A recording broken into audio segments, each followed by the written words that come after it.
This is Snowburst Bottlebrush. Being only nominally taller than the popular Better John or Little John, occasionally pruned, Snowburst Bottlebrush planted en masse creates a stunning whiteout.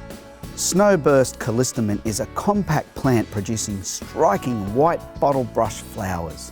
Snowburst callistemon is a compact fine-leaf callistemon that is great as a feature plant or for mass planting and hedging. It produces a burst of striking white flowers in spring that contrast beautifully with its dark green foliage.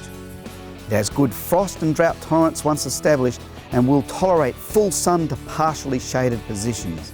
It's great for attracting native birds and bees. It's a low maintenance callistemon that requires little to no pruning to maintain a tidy form, but can be pruned yearly to encourage a denser habit. Snowburst callistemon can be used for hedging, mass planting, as a feature plant, or a specimen plant, or in contrast planting. It is beautiful in any landscape. Just a little rain or wind or a little time and these flowers clean themselves. How good is that? Wish the house self-cleaned. Growing in this very poor soil, Snowburst is showing its natural toughness in heat, drought and frost. At Ausbreed, we don't guess, we test.